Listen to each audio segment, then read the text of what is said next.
আমার নবী পাক আকা মুস্তাফা বলেন, কোন সন্তান যদি ভক্তি শ্রদ্ধার সঙ্গে মায়ের মন জয়ের উদ্দেশ্যে মায়ের পায়ে মুখ লাগিয়ে চুম্বন দেয়, নবী বলেন জান্নাতের চৌখটে চুম্বন দেওয়া হয়। মৌলবীর হাতে চুম্বন দাও, কোনো বাধা নেই। তালবিলিমের হাত চুমো, কোনো বাধা নেই। হাফিজ সাহেবের হাত চুমো, কোনো বাধা নেই। মুফতি সাহেবের হাত চুমো, বাধা দিব না। পীর সাহেবের হাত চুমো, বাধা দিব না।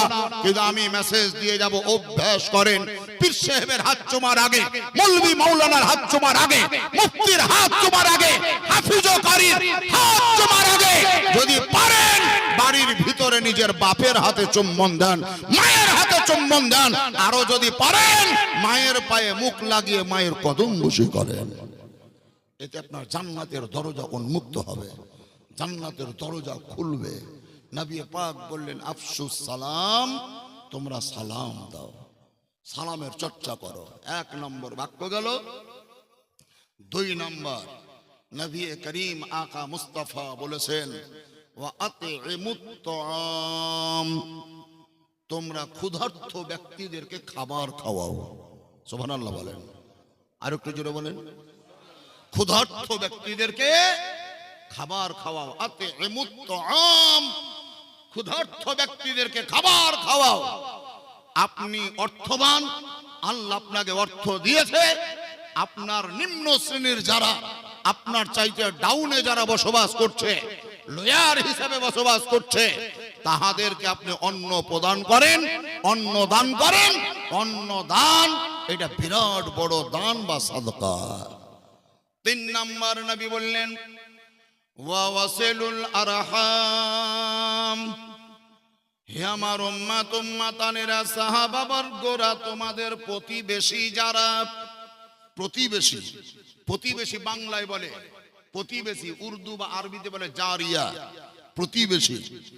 ওয়া ওয়াসিলুল আরহাম, তোমাদের প্রতিবেশী যারা, তাদের প্রতি তুমি লক্ষ্য রাখো, তাদের হক আদায় করো।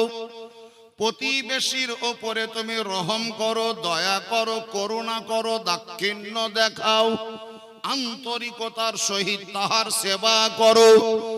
সাহাবায়ে কেরামগণ জিজ্ঞাসা করলেন, ইয়া রাসূলুল্লাহ, ইয়া হাবিবাল্লাহ, প্রতিবেশী বলতে কাদেরকে বুঝায়? আমার চাচাতো ভাই প্রতিবেশী, আমার খালাতো ভাই প্রতিবেশী, আমার মামাতো ভাই প্রতিবেশী? নবী বললেন না, তোমার প্রতিবেশী বলতে বুঝায় যেই জায়গায় তোমার বাড়ি, ধ্যান দিয়ে বুঝেন, যেই জায়গায় তোমার বাড়ি সেই জায়গাটাকে লিহি বানাও। লিহি, লিহি বুঝেন? লিহি বুঝেন না বোধহয়। আমাদের রাঢ়ি এলাকায় ছিল, ধানের মাড়ুন মারা হতো। ধান কেটে এনে মাড়ুন মারা, মাড়ুন বুঝেন?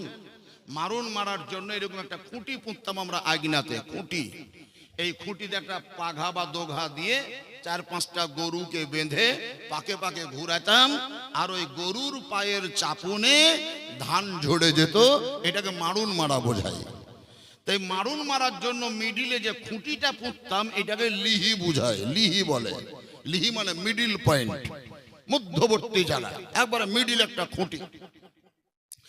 নবী করিম আকা মুস্তাফা বললেন, যেই জায়গায় তোমার বাড়ি সেই জায়গাটাকে মিডিল পয়েন্ট বানাও।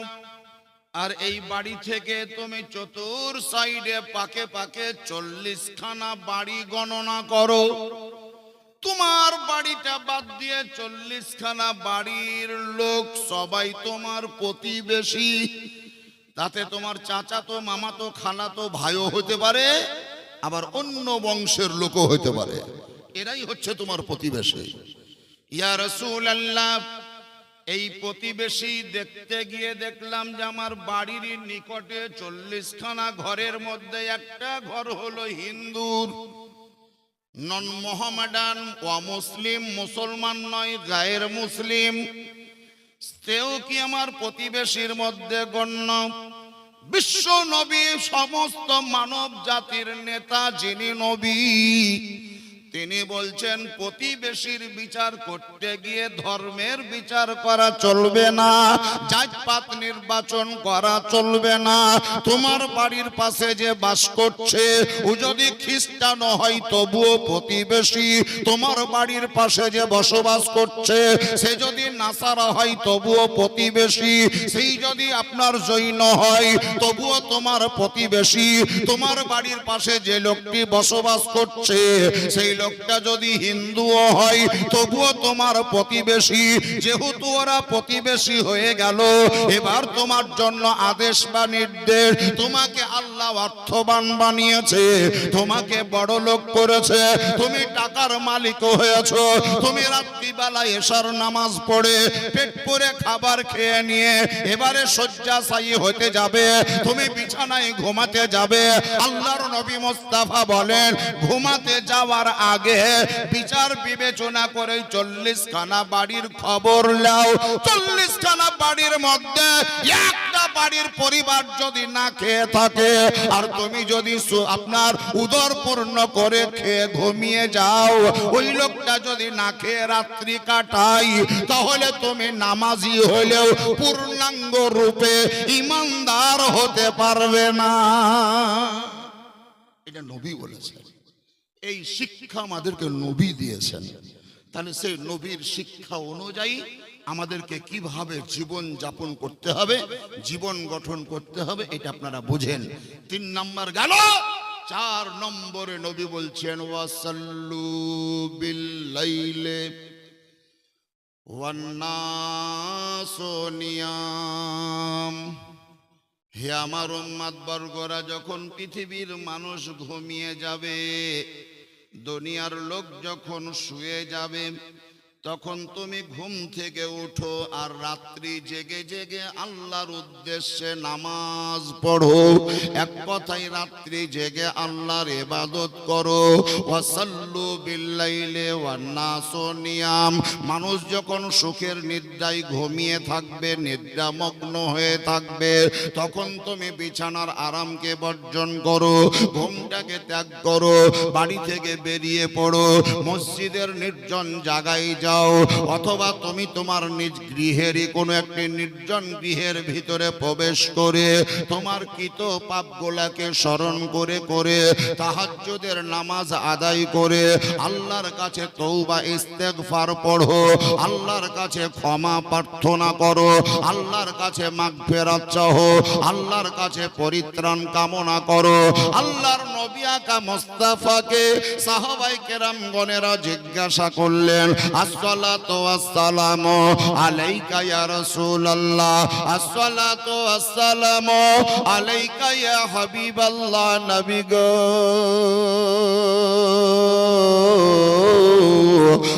আল্লাহর নবী আপনি বললেন তওবা করো, দোয়া করো, কিন্তু হুজুর আপনার কাছে আমরা জানতে চাই, আমরা রাত্রি জেগে তাহাজ্জুদের নামাজ পড়ে নির্জনে সঙ্গোপনে নিরিবিলি জায়গায় নিরালা জায়গায় আল্লাহর নিকটে ফরিয়াদ করব, আল্লাহর নিকটে ক্ষমা চাইব, মাগফিরাতের কামনা করব, কিন্তু আমাদের এই দোয়া কবুল হবে কি হবে না, দোয়া কবুল হলো কি হলো না, এটা কি বুঝার মতো কোনো সংকেত পাবো না।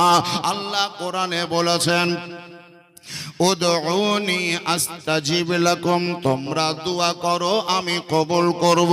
আল্লাহ অন্যত্রে ঘোষণা করেন, আল্লাহ তাআলা অন্য জায়গায় বলেছেন উজিব দাওয়াতাদ দাঈ ইজা দাআন, তোমরা যখনই দোয়া করবে, যেই জায়গায় দোয়া করবে, যে কোনো অবস্থাতে দোয়া চাইবে, আমি আল্লাহ তোমাদের দোয়া কবুল করব। ইয়া রাসূলুল্লাহ,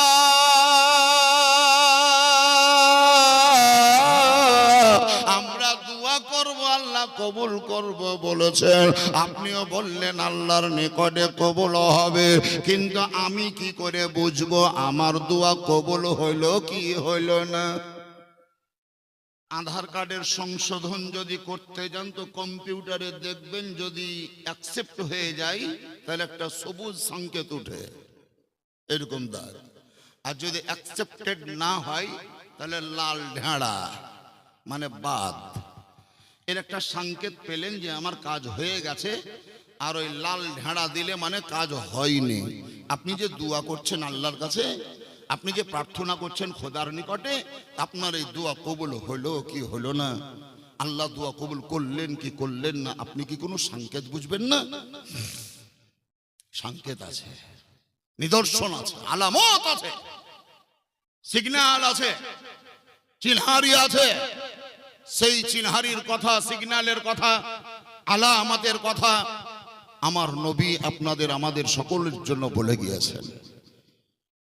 সাহাবায়ে কেরামরা জিজ্ঞাসা যখন করলেন, তখন নবী বললেন, হ্যাঁ সংকেত আছে, তোমরা নিজেরাই বুঝতে পারবে। বলে হুজুর সেটা কি করে? নবী বলছেন, হাত তোলো, হাত উঠাও, আল্লাহর নিকটে আবেদন করো, নিজের ভুলগুলাকে স্মরণ করে করে ওটাকে খণ্ডন করো। আমি দিনের বেলায় এই ভুল করেছি, অমুক গুনাহ করেছি, এই পাপ করেছি, এই অন্যায় করেছি, ঈসাপুর মোড়ে গিয়ে আমি ওই লোকটাকে কিল মারবো বলেছি, আমি এইদিকে আপনার বসন্তপুর গ্রামে গিয়ে বা সন্তোষপুর গ্রামে গিয়ে আমি কাউকে মারবো ধরবো করেছি, সুন্দরপুর গ্রামে রাস্তার ধারে অন্যায়ভাবে কাউকে গালিমন্দ করেছি, আমি যেন একজন ব্যভিচারী ব্যক্তি, আমি যেন একজন না জানতে অজান্তে সুদ খেয়ে ফেলে। ইয়া রাব্বে কায়নাত, 5 ওয়াক্তের নামাজ পড়া ফরজ, কিন্তু মনে হয় কোন ওয়াক্তের নামাজ আমার ছুটে গিয়েছে। বাপ মাকে উঁচু আওয়াজে কথা বলতে হতো না, গত 4 দিন হলো মাকে ঝাঁকার দিয়ে কথা বলেছি, আব্বাকে যেন ঝিটকা মেরে কথা বলেছি। আমার আব্বার কথা অমান্য করা উচিত ছিল না, কিন্তু আব্বা আমাকে ভগবান যা বলা যেতে বলেছিল আমি তার কথাটাকে ডিনাই করেছি। এই সমস্ত অন্যায়গুলো করার জন্য আমি মিথ্যা কথা বলেছি। এই সমস্ত মিথ্যা কথা বা অন্যায় করার কারণে যে সমস্ত পাপ তুমি দিয়েছো, যে সমস্ত গুনাহ তুমি দিয়েছো, আল্লাহ সমস্ত গুনাহকে মাফ করে দাও। আমি ইস্তেগফার পড়ছি, আমি যেন তওবা করছি, এই প্রকারের গুনাহর কাজ আর জীবনে করব না, এই রকম অপরাধের কাজের পথে আর হাঁটব না, এই রকম অন্যায় করব না। আকা মুস্তাফা আহমদ মুস্তাফা নবী মুহাম্মদুর রাসূলুল্লাহ জোরে পড়ুন সাল্লাল্লাহু তাআলা আলাইহি ওয়াসাল্লাম বলেন, এই রকম বলতে বলতে বলতে বলতে তোমার মুখের কথার যখন দিলে আসর পড়বে, অন্তরটা যখন কাঁদবে, দিলটা যখন ফাটবে, মনটা যখন কাঁদবে, ওই মন বা অন্তর কাঁদলেই দেখবা অটোমেটিক তোমার চোখের কোনা গড়ে পানি ঝরবে। আল্লাহর নবী আকা মুস্তাফা বলেন, জাহান্নামের ভয়ে, কবরের ভয়ে, হাসরের চিন্তা ব্রেনের মধ্যে নিয়ে আল্লাহ রাব্বে কায়নাতের প্রশংসা করতে করতে যখন তুমি দেখবে যে তোমার চোখ গড়ে, চোখের কোনা গড়ে পানি বা অস্ত্র ঝরছে, তখনই তুমি বুঝে নিও যে তোমার দোয়া আল্লাহর কাছে কবুল হয়ে গেছে, আল্লাহর কাছে কবুল হয়ে গেছে। আমরা হাসি বেশি, কাঁদি কম, কিন্তু কোরআন বলছে ফালইয়াদহাকু কালিলান ওয়ালইয়াবকু কাসীরা। তোমরা হাসো কম, কাঁদো বেশি। কাঁদতে বলেছে কেন? হাঁটুতে ঘা হয়েছে তার জন্য নয়, কোমরে ব্যথা তার জন্য নয়, কহিনাতে ব্যথা তার জন্য নয়, জ্বর সর্দি হয়েছে এর জন্য কাঁদো তা নয়। তুমি কবরের চিন্তায় কাঁদো, হাসরের চিন্তায় কাঁদো, জাহান্নামের ভয়ে কাঁদো, পুলসিরাত পার হবে কিভাবে সেই চিন্তা ভাবনা নিয়ে তুমি কান্না করো। আল্লাহ তাআলা তোমাকে পরিত্রাণ দিবে কি দিবে না, তোমাকে ক্ষমা করবে কি করবে না, এই টেন্ডেন্সি নিয়ে তুমি কাঁদো। পুলসিরাতের সরজমিনে তুমি পরিত্রাণ পাবে কি পাবে না, এই নিয়ে কাঁদো। এই সমস্ত বিষয় নিয়ে কাঁদতে বলেছেন নবী আমার বললেন, ওয়াসাল্লু বিল-লাইলি, তোমরা রাত্রি জেগে তাহাজ্জুদের নামাজ পড়ো। নাস ও নিয়াম, যখন পৃথিবীর মানুষ বিছানায় শুয়ে থাকবে। তাহাজ্জুদের নামাজ পড়তে বললেন নবী, আমাদের তো 5 ওয়াক্তেরই নামাজ হয় না, তো তাহাজ্জুদের নামাজ কি পড়ব? আজকে যে সমস্ত ইন্তেকাল করা ব্যক্তিরা তাদেরই ইসালে সওয়াবের উদ্দেশ্যেই তো জালসা নাকি। সাপোজ ধরে নেন আমার বাড়ি মুর্শিদাবাদেই, সুতি থানা বাড়ি, আপনার এই পাইক আপনার আহিরন বলে একটা জায়গা আছে, আহিরন, সে আহিরন ব্লকের অন্তর্গত সুতি থানা পড়ছে এটা। গ্রামের নাম সিধরি বা সিধর। আমি আপনাদের এই সুন্দরপুরে এসে 1 কোটি টাকা দিলাম, 1 কোটি টাকা এই মৌলানা সাহেবের হাতে দিয়ে দিলাম। এই সুন্দরপুর গ্রামে যত মুসলমান ছোট বড় নারী পুরুষ আছে সবাইকে বেটে দেন। তাই 1 কোটি টাকা বেটে দিতে গিয়ে দেখা যাবে যে 100টা বাড়ি যদি হয় তাহলে 1 লাখ টাকা করে পাবে, 200টা বাড়ি যদি হয় তাহলে হয়তো 50,000 করে পাবে। আর যতটা লোক আছে সমস্ত ব্যক্তিদেরকে যদি আলাদা আলাদা দেওয়া হয় তাহলে আমার মনে হয় যে গুনতিতে হয়তো 1000 টাকা করেও পাবে না, কিংবা হয়তো 500 টাকা করে পাবে।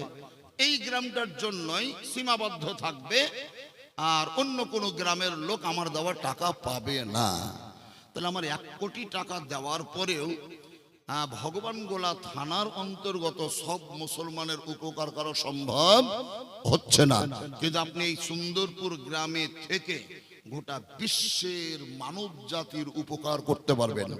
গোটা বিশ্বের মুসলমান নর এবং নারী তাহাদের উপকার করতে পারবেন। এরকম কোন একটা পন্থা আছে, সেই পন্থাটা একটু আপনাদের নিকটে ব্যক্ত করব, বলবো।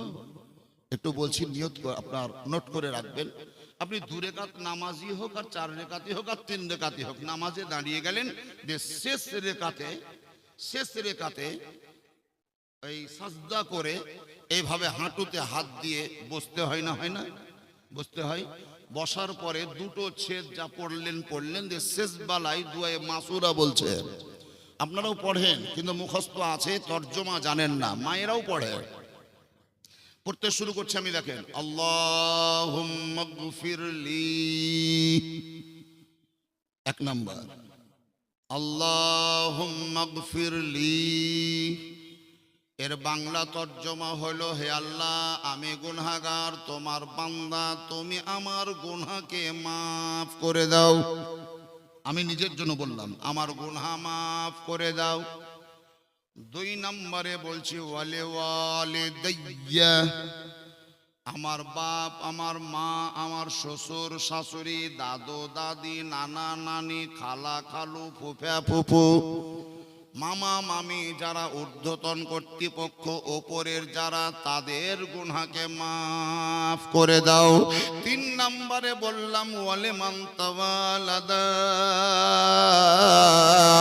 আল্লাহ তুমি আমার বেটা বিটির গুনাহ মাফ করে দাও, আমার বিটি জামাইয়ের গুনাহ মাফ করে দাও, আমার পোতা পতিনদেরকে ক্ষমা করে দাও, আমার নাতি নাতনিদেরকে ক্ষমা করে দাও, নিম্নে যত সিরিয়াল যাবে তাদের গুনাহকে মাফ করে দাও।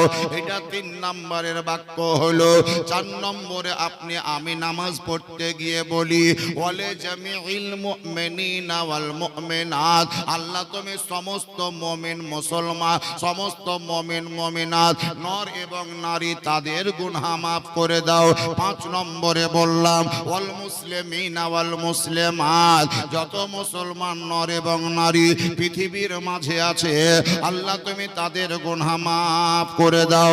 এই কথাগুলা বলা মানে সুন্দরপুরি শুধু নয়, আরবে যারা আছে তাদেরকেও বললাম, ইরাকে যারা বসবাস করে তাহাদের উদ্দেশ্যেও বললাম, নদিয়াতে যারা আছে তাদের জন্য বললাম, বর্ধমানের মুসলমান যারা তাহাদের জন্য দোয়া করলাম। লাস্ট মোমেন্টে আল্লাহকে বলছি, আল আহইয়া মিনহুম ওয়াল আমওয়াত, আল্লাহ গো যাহারা পৃথিবীতে বর্তমানে জীবিত আছে তাদের গুনাহ মাফ করে দাও। শেষ বেলায় বলছি, ওয়াল আমওয়াত, যাহারা ইন্তেকাল করে কবরে গিয়েছে আল্লাহ তুমি তাদেরকেও ক্ষমা করে দাও। সুবহানাল্লাহ বলা যাবে না? তাহলে আপনি আমি আজকে বসে এই প্যান্ডেল সাজিয়ে টাকা খরচ করে ওই মৃত্যু ব্যক্তিদের উদ্দেশ্যে দোয়া করতে এসেছি, প্যান্ডেল সাজাবার কোনো দরকার নেই। আপনি 5 ওয়াক্তের নামাজ পড়েন, ওই নামাজের ভিতরেই আপনার ইন্তেকাল করা ব্যক্তিদের ইসালে সওয়াব হয়ে যাবে। ওই নামাজের ভিতরে ইসালে সওয়াব আছে। ওয়াল আমওয়াত, যারা মৃত্যু ব্যক্তি তাদের গুনাহ মাফ করে দাও। ইন্নাকা মুজিবুদ দাওয়াত, হে আল্লাহ তুমি হচ্ছে দোয়া কবুলকারী, প্রার্থনা কবুলকারী, বিরহমাতিকা ইয়া আরহামার রাহিমিন। এবং তুমি হচ্ছে করুণাময়ী, দয়াশীল, ক্ষমাশীল, তুমি হচ্ছে রহিম এবং রহমান। আল্লাহ রাব্বে কায়নাত কোরআন পাকের মধ্যে ঘোষণা করেন, ইন্নাদ-দীনা ইনদাল্লাহিল ইসলাম, নিশ্চয়ই শুধুমাত্র ধর্ম আল্লাহর নিকটে, সেই ধর্মটির নাম হলো ইসলাম, শুধুমাত্র ইসলাম।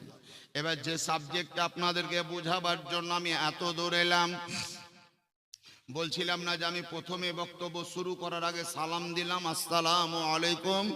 সালাম দিয়েছি না দিইনি? দিয়েছিলাম। আচ্ছা, সালামের উত্তর আপনারা দিয়েছেন না দেননি? আচ্ছা, আমি যখন সালাম দিই তখন কি আপনাদেরকে সালাম দেওয়ার সময় এইভাবে কি আমি হাত ছেড়েছিলাম? হাত ছেড়েছিলাম? আপনারা যখন আমার সালামের উত্তর দিলেন তখন কি আপনারা হাত ছেড়েছিলেন? না। তাহলে হাত ছাড়েননি, আমিও ছাড়িনি। আপনারাও হাত উঠাননি, আমিও হাত উঠাইনি। এখান থেকে মসলা আমরা পেলাম যে যারা সালাম শুনতে পায়, যারা সালাম শুনতে পায় তাদেরকে সালাম দেওয়ার সময় হাত উঠিয়ে সালাম দিতে হয় না, হাত তুলে সালাম দেওয়া নিষেধ। কিন্তু সাপোজ ধরে নেন এই বাবাজি কিংবা ওই বাবাজি কিংবা এই চাচা কিংবা এই ভাই দুটোর মধ্যে কোনো একটা ভাই কানে বধির, বধির মানে যারা শুনতে পায় না, ওদেরকে আমরা বহারা বলি। আপনারা কি বলেন? বহারাই বলেন। তাহলে কানে শুনতে পায় না মানে বহারা, আর মুখে বলতে পারে না মানে বোবা। আল্লাহর বড় কুদরত, দেখবেন যে ব্যক্তি কানে শুনতে পাবে না নিশ্চয় সে ব্যক্তি মুখে বলতেও পারবে না। এই দুটোই কিন্তু ওর অকেজো থাকবে, কিন্তু ওর চোখ দুটো ঠিক থাকবে, চোখ দুটো ঠিক থাকবে। আর যারা দুই চোখের অন্ধ হবে দেখবেন তাদের কানও ঠিক থাকবে, মুখও ঠিক থাকবে। একটা নষ্ট হয়েছে কিন্তু দুটো ঠিক, আর আরেকজনের দুটো নষ্ট হয়েছে, একটা ঠিক। এই একটাতেই পৃথিবী করবে। তাহলে যে ব্যক্তি শুনতে পায় না বহারা, ওই ব্যক্তির সামনে আপনি দাঁড়িয়ে যান, ও আপনার দিকে তাকিয়ে আছে আর আপনি জোরে জোরে বলছেন আসসালামু আলাইকুম, আসসালামু আলাইকুম, আসসালামু আলাইকুম। তো শুনতেই পাই না, আপনি সালাম দিচ্ছেন না গাল দিচ্ছেন ও কিছু বুঝতে পারবে? আপনার লব হিলা দেখবে, দেখে হয়তো মনে মনে ও ভাবতেও পারে যে আমাকে গাল দিচ্ছে। আর যেমনই ওর ব্রেন বলবে যে আমাকে গাল দিচ্ছে, তখন হয়তো আপনাকে মারবে, মারার লেগে খাড়ো হয়ে যাবে, তুই আমাকে গাল দিছি। ও বলতেও পারে না, শুনতেও পায় না। বাবাজিরা, দুটো থিওরি পেলাম। যে ব্যক্তি কানে শুনতে পাই তাকে হাত তুলে সালাম দিও না, মুখে সালাম দাও। যে ব্যক্তি মুখ আপনার কানে শুনতে পাই না, ওই ব্যক্তির কাছে মুখেও সালাম দাও আর হাতের ইশারাও করো। যে বহার আমার সামনে যদি কপাল পর্যন্ত হাত নিয়ে যান তাহলে বুঝতে পারবে না, পারবে না যে আমাকে সালাম দিলে? বুঝতে পারবে না। তাহলে হাত তুলে ওকে সালাম দেওয়ার সংকেত দেখাইতে হবে যে আমাকে সালাম দিচ্ছে। এই মশলাটি যখন বুঝে গেলেন, গোটা পৃথিবীর মানব সম্প্রদায়ের মধ্যে যারা মুসলমান, ইমানদার, মুমিন, তাহাদের উদ্দেশ্যে একটা মেসেজ দিয়ে যাচ্ছি। 2 রাকাত নামাজ পড়া কমপ্লিট হয়ে গেল, আপনি বসে গেলেন মাটিতে বা পাটিতে। এবারে পড়তে শুরু করলেন আত্তাহিয়াতু লিল্লাহি ওয়াস সালাওয়াতু ওয়াত তাইয়্যিবাতু। এতদূর পর্যন্ত পড়ার পর পরে কি আছে? আসসালামু আলাইকা, জোরে বলেন আসসালামু আলাইকা আইয়ুহান নবী। আর একবার আমার সঙ্গে বলেন, মহিলারাও পড়ে আমরাও পড়ি, আসসালামু আলাইকা আইয়ুহান নবী। তার মানে নামাজের ভিতরে আমরা নবীকে সালাম প্রদান করলাম, নবীকে সালাম দেওয়া হলো। আমি একটু আগে বুঝালাম যাহারা শুনতে পাই তাদেরকে হাত তুলে সালাম দিতে হয় না, যাহারা শুনতে পায় না তাদেরকে হাত তুলে ইশারা করে সালাম দিতে হয়। নামাজের ভিতরে নবীকে সালাম দিলাম, আসসালামু আলাইকা আইয়ুহান নবী। এই ক্ষেত্রে হাত ছাড়লাম না, হাত উঠালাম না, হাত তুললাম না, মুখে উচ্চারণ করে সালাম দিলাম। তার মানে আমাকে মশলা বুঝিয়ে দিচ্ছে নামাজ। হে সুন্দরপুরের নামাজি, হে বসনপুরের নামাজি, হে কুঠিরামপুরের নামাজি, হে তোমরা ওইদিকে বাধালের নামাজি, মুর্শিদাবাদের নামাজি, বাংলাদেশ থেকে যারা নামাজ আদায় করো, তোমরা যে নামাজের ভিতরে নবীকে সালাম প্রদান করো, খবরদার মনটাকে ছোট করিও না। তোমরা তো মশলা জানো, যে ব্যক্তি শুনতে পায় না তাকে হাত ছেড়ে সালাম দিতে হয়, যে ব্যক্তি শুনতে পায় তাকে মুখে সালাম দিতে হয়। তুমি নামাজের ভিতরে হাত ছাড়োনি, শুধু মুখেই সালাম দিয়েছো। তার মানে বাংলাদেশে নামাজ পড়লেও, সুন্দরপুরে নামাজ পড়লেও, ওই মদিনাতুল মুনাওয়ারায় থাকা নবী তোমাদের দেওয়া সালাম শুনতে পায়। নবী সালাম শুনতে পায়। যদি সালাম শুনতে না পেতেন নবী, তাহলে হাত তুলে সালাম দেওয়ার সিস্টেম চালু হতো। কিন্তু হাত তুলে সালাম দেওয়ার সিস্টেম চালু হয়নি, তার মানেই নবী শুনতে পাই।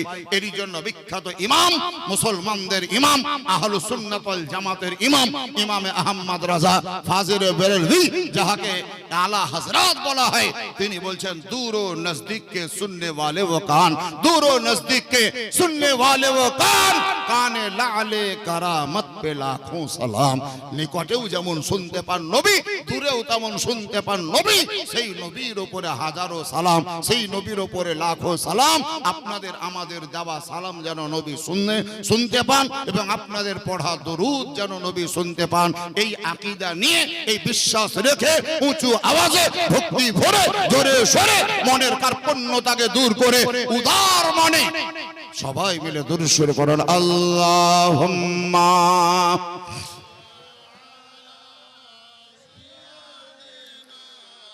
মাওলানা মুহাম্মদ ওয়া আলা আলি মাওলানা মুহাম্মদ। আল্লাহুম্মা সাল্লি আলা মাওলানা মুহাম্মদ ওয়া আলা আলি সাইয়্যিদিনা মোহাম্মদ। জামানা দিওয়ানা ও গো মায়া মিনা, তোমার লালের নাই তুলনা মাগো, তোমার লালের নাই তুলনা, তুলনা তোমার লালের নাই তুলনা। সুবহানাল্লাহ বলুন, আর একটু জোরে বলুন ইয়া রাসূলুল্লাহ। এবার হাত উঠিয়ে বলুন সুবহানাল্লাহ। জামানা দিওয়ানা ও গো মায়া মিনা, তোমার লালের নাই তুলনা মাগো, তোমার লালের নাই তুলনা, তুলনা তোমার লালের নাই তুলনা। মেঘে মাথায় ছায়া করে রোদ না লাগে গায়,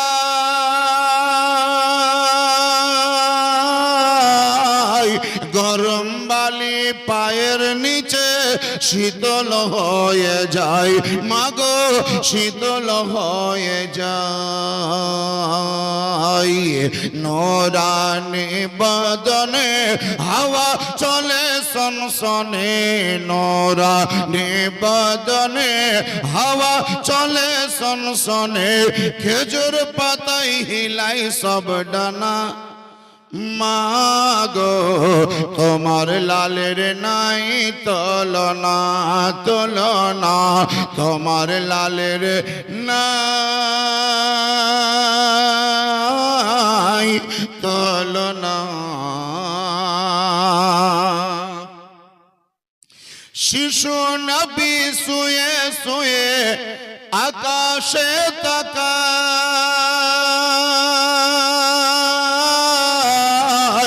জান্নাতেরি হরে গলে মান সালাম জানাই মাগো সালাম জানাই আদব সহকারে মোর নবীকে ঘিরে আদব সহকারে মুস্তাফাকে ঘিরে ফরিস্তারা দাই দোলনা মাগো তোমার লালের নাই তুলনা না না না তোমার লালের নাই তুলনা জামা না দিবানা ও গো মায়ামিনা তোমার লালের নাই তুলনা মাগো তোমার লালের নাই তুলনা মোহব্বতে বলুন সুবহানাল্লাহ হঠাৎ করে মা আমিনা দেখতে যেন পাই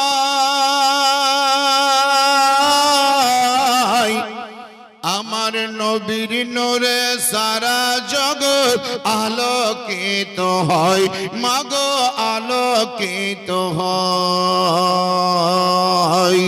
মস্তক নত করে আল্লাহরই দরবারে মাথা নত করে আল্লাহরই দরবারে করে উম্মতের শুভ কামনা মাগো তোমার লালের নাই তুলনা তুলনা তোমার লালের নাই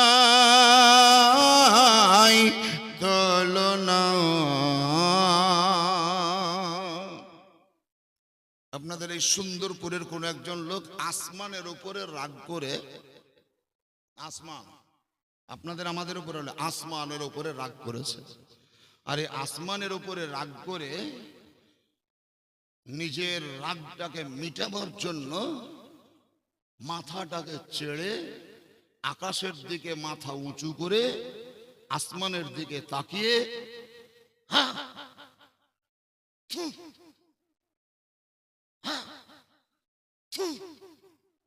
মানে আসমানে থুথু ফেললে এদিকে মুখ করেও থুথু ফেলেই দিলে আচ্ছা বলেন তো ওর ছুড়ে দেওয়া সেই থুথু আসমান পর্যন্ত পৌঁছাবে যাবে কোথায় পড়বে ওরই মুখে ঘুরে আসবে তার মানে বুঝতে পারা গেল তুমি পৃথিবীর মানুষ হয়ে আসমানের গায়ে থুথু ফেলার নিয়ত করলে থুথু ফেলাই হবে আসমানের গায়ে লাগবে না বরং তোমার গায়েই পড়বে তার কারণে আসমানটাকে ঊর্ধ্ব গমন করে ঊর্ধ্বে রেখেছে আল্লাহ ঝুলিয়ে উঁচু করে রেখেছে হাই করে রেখেছে আপলাইনে রেখেছে উঁচুতে থাকার জন্য আসমানে থুতু ফেলা যেমন আপনার পক্ষে সম্ভব নয় আল্লাহ রাব্বুল আলামিন আপনাদের আমাদের নবী আকা মুস্তাফা আহমদে মুজতবা নবী মুহাম্মদুর রাসূলুল্লাহ জোরে পড়ুন সাল্লাল্লাহু তাআলা আলাইহি ওয়াসাল্লামের সম্মানকে আল্লাহ হাই করে দিয়েছে আমার নবীর ইজ্জতকে আল্লাহ উঁচু করে দিয়েছে আমার নবীর প্রশংসাকে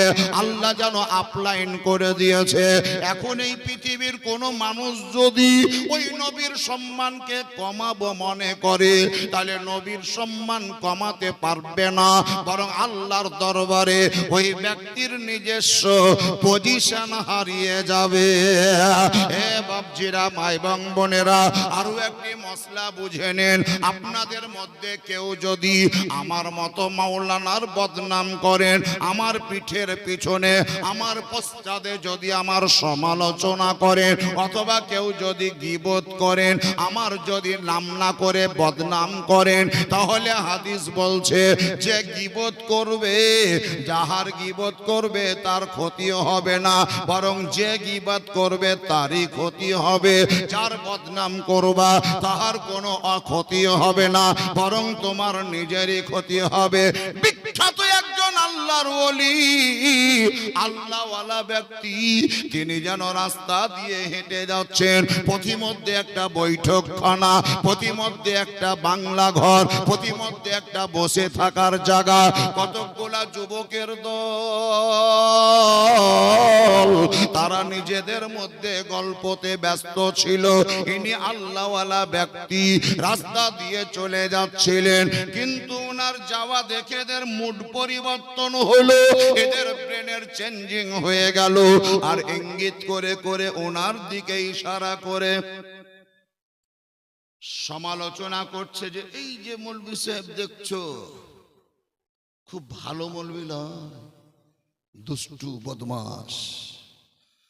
উনি নিজের গতিতে হেঁটে চলে গেলেন, পায়ের আঙুলের দিকে তাকিয়ে তাকিয়ে, কিন্তু ওনার কান তো খোলা ছিল। এই যুবকদের মধ্যে কোনো এক যুবক তিনার সমালোচনা করছে, এটা তিনি শুনতে পেলেন, এবং দূরদর্শিতার মাধ্যমে তিনি ওই ছেলেটিকে চিনতেও পারলেন। আল্লাহওয়ালা ব্যক্তি,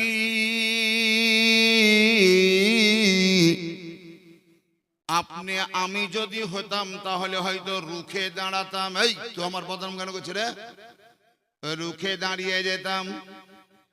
কিন্তু উনি শিক্ষা দিয়েছেন, এই আদর্শের দ্বারাই চলে গেলেন পথ এগিয়ে, নিজের কর্মস্থলে না গিয়ে সিদ্ধান্তের পরিবর্তন করে বাজারে প্রবেশ করলেন।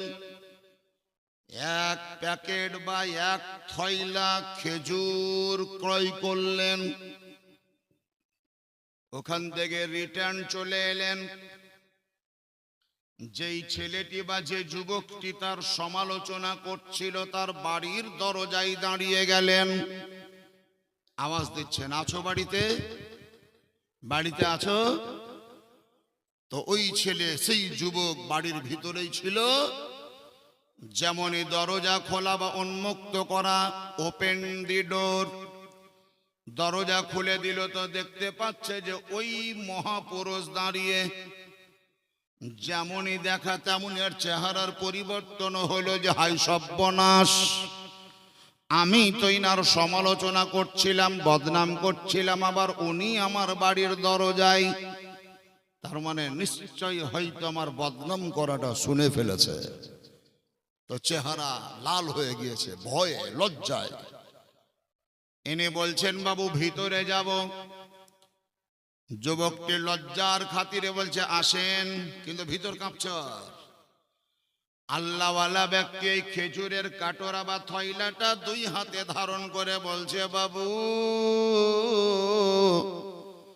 এটা আমি বাজার থেকে ক্রয় করে নিয়ে এলাম, খেজুরের প্যাকেট, আজকের উপহার, আজকের ইনাম, আজকের পুরস্কার তোমার জন্য। লজ্জায় ভয়ে হাত বাড়াই না, হাত তোলে না। ইনি বলছেন, ধরো, এটা তোমার প্রাইজ, এটা তোমার পুরস্কার, এটাই হলো তোমার ইনাম, এটাই হলো তোমার সারপ্রাইজ, তোমাকে দেওয়ার জন্য এসেছি। লোকটা হাত বাড়ায় না, বলছে, আমি কি এমন ভালো কাজ করলাম যে আমাকে পুরস্কার দিতে এসছেন? এমন কোন আমি মঙ্গলজনক কাজ করেছি যার জন্য ইনাম দিতে এসেছেন?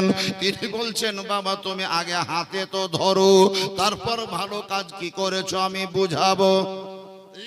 এই জিনিসটা যখন সে হাতে ধরে নিল, তখন ইনি বলছেন, শোনো, যে উপকার আমার মা করতে পারেনি, যে উপকার আমার আব্বা করেনি, যেই উপকার আমার ভাই ভাতিজা করেনি, যে উপকার আমার প্রতিবেশী করেনি, আমার আপনজন লোকেরা করতে পারেনি, আর মনে হয় কেউ কোনোদিন করতে পারবেও না, এমন বড় উপকার তুমি করেছো যেটা তোমার দ্বারাতেই সম্ভব হয়েছে। লোকটা আদৌ সারমর্ম বুঝতে পারে না, ভাবার্থ বুঝতে পারে না, ভাব সম্প্রসারণ বুঝতে পারে না। জিজ্ঞাসা করছে, হুজুর বলুন আমি এমন কি উপকার করলাম? ওই আল্লাহওয়ালা ব্যক্তি বলছেন, তুমি কি মুসলমান নও? তখন উত্তরে বলল, হ্যাঁ হ্যাঁ আমি হলাম মুসলমান। বলে, তুমিও মুসলমান আমিও মুসলমান, তোমারও নবী যিনি আমারও নবী তিনি, তোমারও আল্লাহ যিনি আমারও আল্লাহ তিনি। তুমি যে কোরআনকে মানো আমিও সেই কোরআনকে মানি, তুমি যে হাদিসের উপরে জীবিকা নির্বাহ করো আমি ওই হাদিসের উপরে অটল আছি। তুমিও যেমন 5 ওয়াক্তের নামাজ পড়ো আমিও তেমন 5 ওয়াক্তের নামাজ পড়ি। তোমারও মন্ত্র যা আমারও মন্ত্র তা, আমাদের দুইজনের একটাই মন্ত্র, যেটা নবীর প্রচার করা, নবীর প্রসার করা, নবীর এলান করা, নবীর আমার ডিক্লারেশন দেওয়া। মন্ত্রটি হলো লা ইলাহা ইল্লাল্লাহ মুহাম্মাদুর রাসূলুল্লাহ সাল্লাল্লাহু তাআলা আলাইহি ওয়াসাল্লাম। এই মন্ত্রটা তুমি পড়েছো না পড়নি? বলে, জি হুজুর পড়েছি। এই কলেমা তুমি পড়েছো না পড়নি? বলে, হ্যাঁ পড়েছি। তুমি নিজেকে মুসলমান ভাবো না ভাবো না? বলে, হ্যাঁ হ্যাঁ আমি মুসলমান। তুমি কি নিজে ইমানদার নও? বলে, হ্যাঁ আমি তো ইমানদার। তুমি কি নবীর উম্মত নও? বলে, হ্যাঁ আমি নবীর উম্মত। তুমি কি আল্লাহর বান্দা নও? বলে, হ্যাঁ আমি আল্লাহর বান্দা। তুমি কি কোরআনকে মানো না? ও বলছে, হ্যাঁ অবশ্যই মানি। তুমি কি নবীকে বিশ্বাস করো না? অবশ্যই বিশ্বাস করি। তুমি কি হাদিসকে মানো না? অবশ্যই মানি। তখন ইনি বলছেন, এবার শোনো, আল্লাহর নবী আকা মুস্তাফা যিনি আমাদের ধর্মগুরু ধর্ম নেতা তিনি বলেছেন, সুবহানাল্লাহ বলেন। ইনি বলছেন যে উনি বলেছেন। কি বলেছেন জানো? কি হুজুর? নবী মুস্তাফা বলেছেন, একজন মুসলমান আরো একজন মুসলমান, দুইজনই যদি মুসলমান হয়, ধ্যান দিয়ে মশলাটা বুঝে নেবেন, ইনি মুসলমান ইনিও মুসলমান, দুইজনই যদি মুসলমান হয়, দুইজনই যদি ইমানদার হয়, দুইজনই যদি কলেমা পড়া ব্যক্তি হয়, আর এই ব্যক্তি যদি অকারণে এই ব্যক্তির বদনাম করে, যদি এই ব্যক্তির সমালোচনা করে, প্রতি উত্তরে যদি এই লোকটাকে কিছু না বলে, বদলা যদি না লাই, মারবো ধরবো যদি না করে, তাহলে লাভটা কার? এর নয়, বরং এর লাভ হয় কি লাভ? তো যে এর আমল নামায় যদি কোনো অন্যায় করা গুনহা থাকে, তাহলে সেই গুনহাগুলাকে চেঞ্জিং করে, স্থানান্তরিত করে এই ব্যক্তির আমল নামায় দিয়ে দেওয়া হয়। আর এর আমল নামায় যদি কোনো নেকি থাকে, সেই নেকিটাকে মাইনাস করে এই ব্যক্তির আমল নামায় দিয়ে দেওয়া হয়। বাবুরে, আমার আব্বা আমাকে জন্ম দিয়েছে, কিন্তু আমার গুনহার ভাগ নিতে পারেনি। আমার মা আমাকে গর্ভে ধারণ করেছে, আমাকে দুগ্ধ পান করিয়েছে, আমার লালন পালন করেছে, কিন্তু আমার আমল নামার গুনহা আমার মার আমল নামায় যায়নি, আমার মায়ের আমল নামার নেকি আমার আমল নামায় যায়নি। কিন্তু আজকে তুমি রাস্তায় বসে বসে, আমি মুসলমান হওয়ার পরে, তুমি মুসলমান হওয়া সত্ত্বেও আমার সমালোচনা করেছ, আমার বদনাম করেছ, আমার কুৎসা গেয়েছ, আমার গীবত করেছ। আমি নিজ গানে শুনেছি, আমি তোমার বদলা নিতে আসিনি, আমি তোমাকে বকাঝকা করিনি, আমি শুকরিয়া আদায় করেছি আল্লাহর, যে তুমি আমার বড় উপকার করেছ। তার কারণ নবীর কথা মোতাবেক, নবীর হাদিস মোতাবেক তোমার নেকি আমার কাছে চলে এসছে, আর আমার গুনাহ তোমার কাছে চলে গেছে। এবার বলেন কি করতে হবে আমাদেরকে? আমরা কোন শিক্ষায় শিক্ষিত মুসলমান? যা হোক বাবাজিরা, শেষ কথা, লাস্ট কথা আপনাদেরকে শোনাবো। এই জালসাটা আপনারা যে করছেন, এই জালসা করাটা ভালো না খারাপ? প্রতি বছর করেন তো? কতদিন থেকে? 7 বছর রানিং। সুবহানাল্লাহ, 7 ইয়ার্স রানিং, মানে 7 বছর চলছে। এটা আগামীতে চলতি পথে কাউরির খারাপ ভাষা শুনে কেউ হয়তো কটু বাক্য বলবে, যে বাক্যে শ্রুতি মধুর থাকবে না, অন্তর ফেটে যাবে, দুঃখ আসবে, আফসোস হবে। এরকম বাক্য বলার মতন কিছু লোক সমাজে বসবাস করে না, করে না, বসবাস করে। তো তাদের সেই কথাগুলা শুনে আশ্রয় দিয়ে আপনি পিছিয়ে না গিয়ে আরো হাসি খুশি হয়ে আপনি এগিয়ে যান। তার কারণ এই বুজুর্গ ব্যক্তির এই আদর্শে আমরা শিক্ষা পেলাম যে যে আমার সমালোচনা করছে সে আমার ক্ষতি করে না, বরং উপকার করছে। বুঝতে পারলেন না? ক্ষতি করে না, বরং উপকার করছে। ও টাকা দিয়ে উপকার করে না, বরং আমার গুনহার ভাগীদার হইল আর তার আমল নামার নেকি আমাকে দিয়ে দিল। বলেন আমি উপকৃত হলাম না, হলাম না? শুধু সেই কথা শুনে পিছপা না হয়ে আগামীতে যেন যতদিন আপনারা থাকবেন, এই গ্রাম যতদিন বহাল থাকবে, প্রতি বৎসর এইভাবেই যেন জালসা অনুষ্ঠিত হতেই থাকে। তার জালসা অনুষ্ঠিত করতে গেলে নিশ্চয় এই যে pandal, fan, stage, mic, light এবং কিছু খাবার দাবারের সুবন্দোবস্ত, এর জন্য একটা অর্থের প্রয়োজন আছে না, নেই? নাই। আপনি যদি আপনার বাপের মায়ের 40 চাহারম করেন, বৎসরে একটা মিলাদ করেন, তো মিনিমাম 10 থেকে 15,000 টাকা খরচ করেই সেই মিলাদ করতে হবে। তবু আপনি ব্যক্তিগতভাবে নিজের বাপের করলেন। আজকে যে জালসা করছেন এটা ব্যক্তিগত কাউরির বাপের নয়, মায়ের নয়, খালার নয়, ফুফুর নয়, এটা সার্বজনীন ভাবে আমরা গোটা গ্রামের তরফ থেকে গোটা গ্রামের ইন্তেকাল করা মৃত্যু ব্যক্তিদের উদ্দেশ্যে জালসা করছি। সেহেতু অন্যান্য জালসাতে যান আর না যান, প্রত্যেকটা পরিবারের উচিত, প্রত্যেকটা ফ্যামিলির দরকার, প্রত্যেকটা বাড়ির অভিভাবকের গুরু দায়িত্ব এই জালসাটাই এসে উপস্থিত হওয়া। এর বিষয় সম্পর্কে আপনাদেরকে একটু ধারণা দিয়ে দিই। এশার নামাজ পড়ে এসছেন আপনারা, আবার ফজরের নামাজ পড়বেন, জোহরের নামাজ পড়েছেন, আসরের নামাজ হয়ে গেছে, আবার দিন থেকে শুরু হবে। কিন্তু আপনারা জানেন জোহরের সময় 4 রাকাত ফরজ নামাজ পড়তে হয়,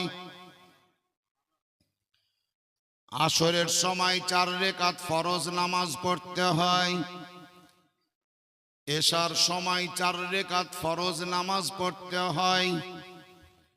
কিন্তু হিসাবটা যদি দেখেন তাহলে এটাই ধরা পড়েছে বা বুঝতে পারবেন যে প্রথমকার যে 2 রাকাত, সেই 2 রাকাত নামাজ পড়াকালীন সূরা ফাতিহা মানে আলহামদু সূরা পড়ার পর আরো একটি সূরা তার সঙ্গে যোগ করে পড়তে হয়।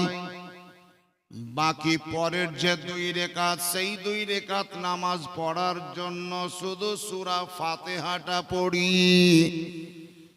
যে সূরাটা মিলিয়েছিলাম প্রথম 2 রাকাতে, এই শেষ 2 রাকাতে সূরা মিলাই না। মিলিয়ে পড়েন? সূরা মিলিয়ে পড়েন না কেন? কি এমন অন্যায় করলে রাকাত দুটি সূরা কেন মিলানো হয় না? কিসের জন্য আমরা মিলাই না? কোন জায়গায় আদেশ আছে, কোন জায়গায় নিষেধ আছে? এই মসলাটি আপনাকে বুঝার জন্য এটা ইতিহাস রটতে হবে তা নয়, ইতিহাস পড়তে হবে তা নয়, শুনতে হবে, বুঝতে হবে। হে বাবাজিরা, মা এবং বোনেরা, আমরা কোনোটাই নবীকে বাদ দিয়ে নয়, নবীকে মাইনাস করে নয়, নবীকে ব্যতি রেখে নয়, নবীর সব প্রত্যেকটা জিনিস যেই কাজগুলো আমরা শরীয়তের দৃষ্টিতে করি, তো প্রত্যেকটা কাজের পিছনে দেখবেন কিছু না কিছু একটা ইতিহাস লুকিয়ে আছে।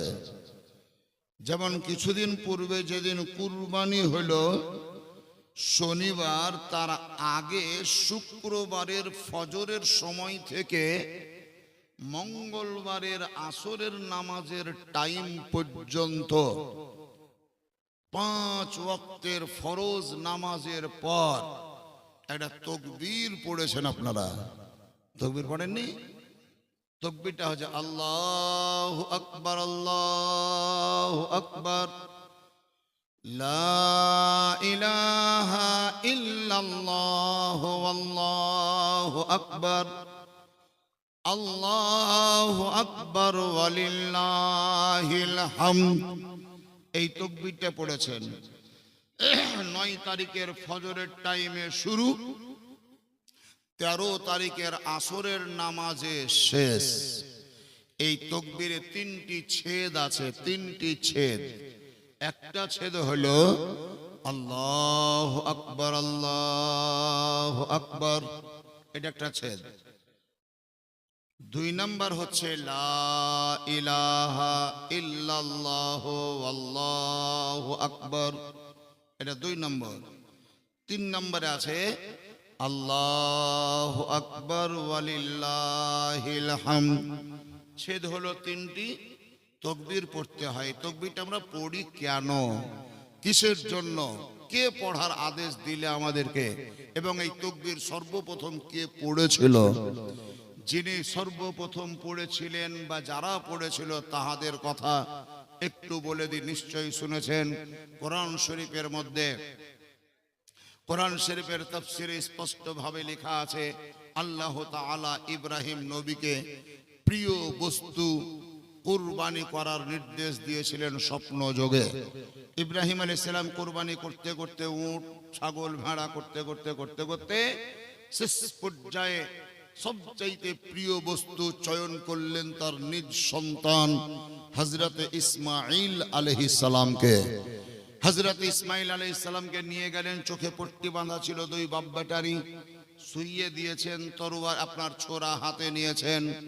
বিসমিল্লাহে আল্লাহু আকবার বলে জবহ করতে যাবেন, এমন সময় আল্লাহ বললেন, জিবরাইল, এই জায়গাটাকে মার্কিং করেন, জিবরাইল।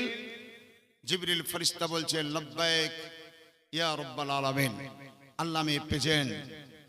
আল্লাহ বললেন, ইব্রাহিম নবীকে পরীক্ষা করার জন্য আমি তার প্রিয় বস্তুকে কুরবানি দিতে বলেছিলাম। তো ইব্রাহিম আলাইহিস সালাম আমাকে রাজি করার উদ্দেশ্যে প্রিয় বস্তু খুঁজতে খুঁজতে খুঁজতে খুঁজতে সে নিজের সন্তানকে বেছে নিয়েছে।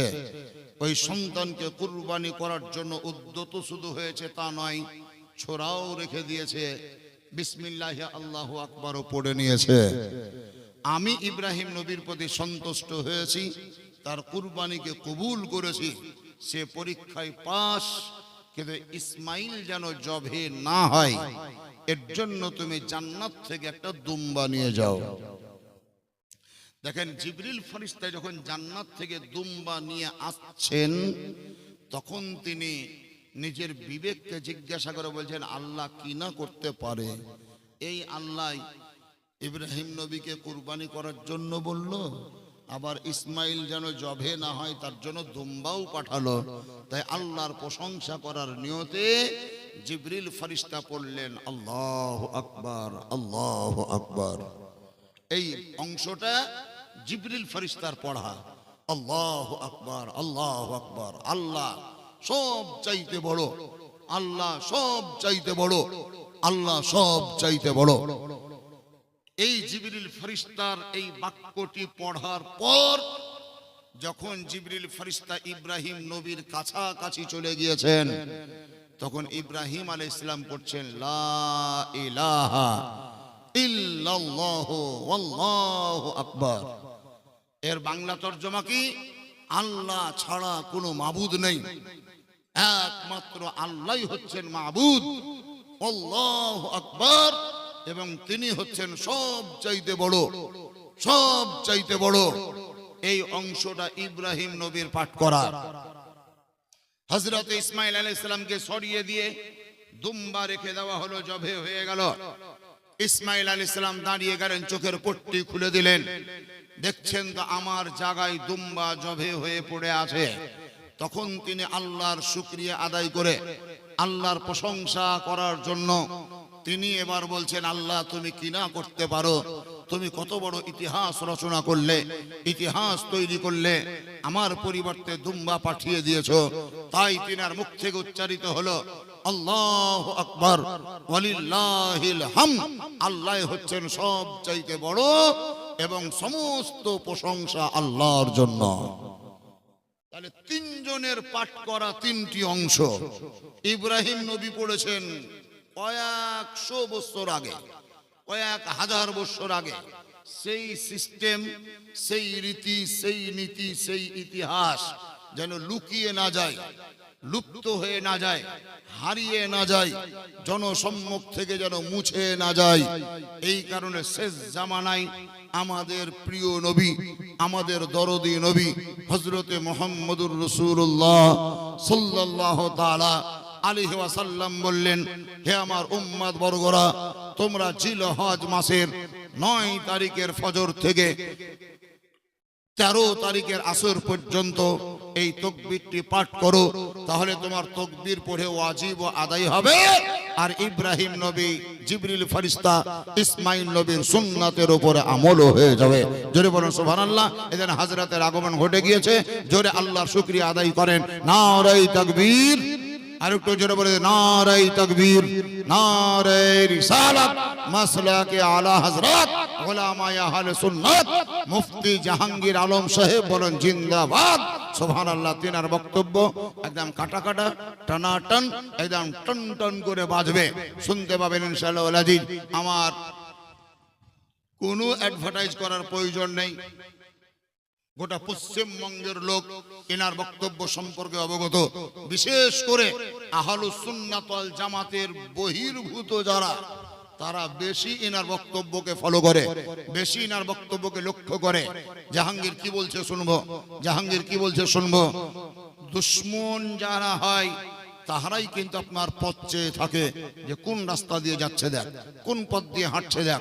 সুযোগ পেলেই গুলি মারবো, সুযোগ পেলে বম ফেলবো, সুযোগ পেলে ওকে নিয়ে ধুয়ে পড়ে যাব। তাহলে দুশ্মনরা যত পথ চেয়ে থাকে, আপনজনেরা অত পথ চেয়ে থাকে না।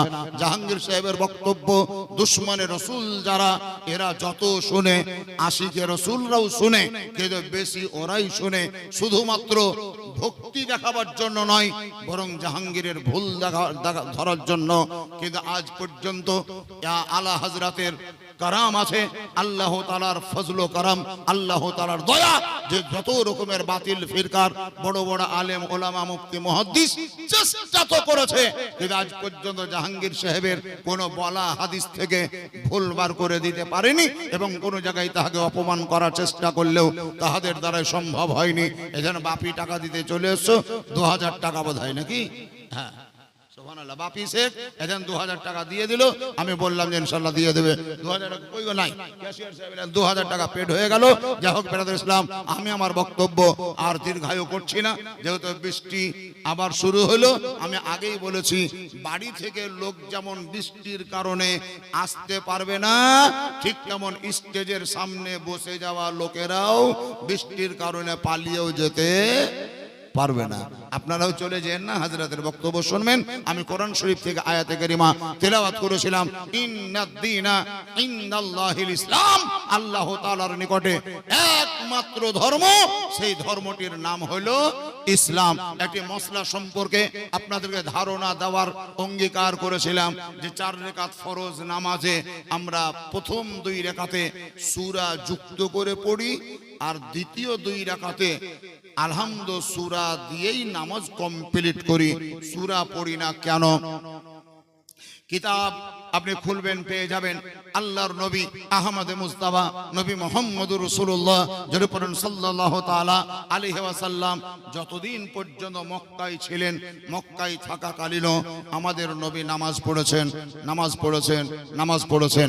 কিন্তু মক্কায় থাকা পর্যন্ত যোহরের নামাজ 2 রাকাতই পড়েছেন, আসরের ফরজ নামাজ 2 রাকাতই পড়েছেন, এশার ফরজ নামাজ 2 রাকাতই পড়েছেন। যখন এই নবী মদিনায় হিজরত করে চলে গেলেন, মক্কাকে বর্জন করে মদিনায় পদার্পণ করলেন, তখন আল্লাহর তরফ থেকে ওই পূর্বের 2 রাকাতের সঙ্গে আরো 2 রাকাত যোগ করে নেওয়ার জন্য বলা হলো। আরো 2 রাকাতকে যোগ করে নাও, অ্যাড করে নাও, তাহার সঙ্গে যুক্ত করে নাও। তাহলে মক্কায় ছিল 2 রাকাত, মদিনাতে যাওয়ার পরে হয়েছে 4 রাকাত।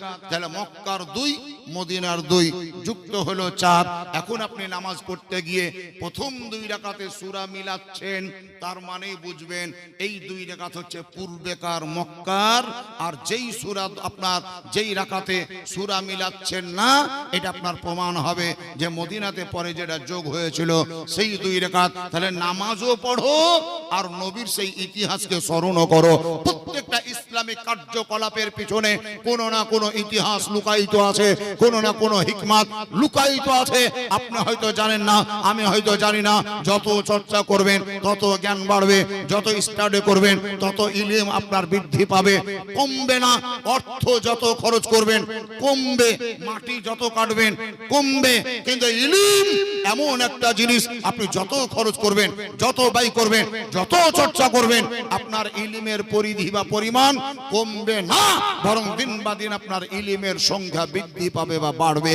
আল্লাহ রাব্বুল আলামিন আপনাদের আমাদের সকলকেই জ্ঞান সংগ্রহ করার, ইলম সঞ্চয় করার যেন তৌফিক দান করেন। জোরে বলুন আল্লাহুম্মা আমিন সুম্মা আমিন। এই সংক্ষিপ্ত আকারের বক্তব্য রেখেই আমি আপনাদের সম্মুখ থেকে বিদায় গ্রহণ করছি। আসসালামু আলাইকুম ওয়া রাহমাতুল্লাহি ওয়া বারাকাতুহু।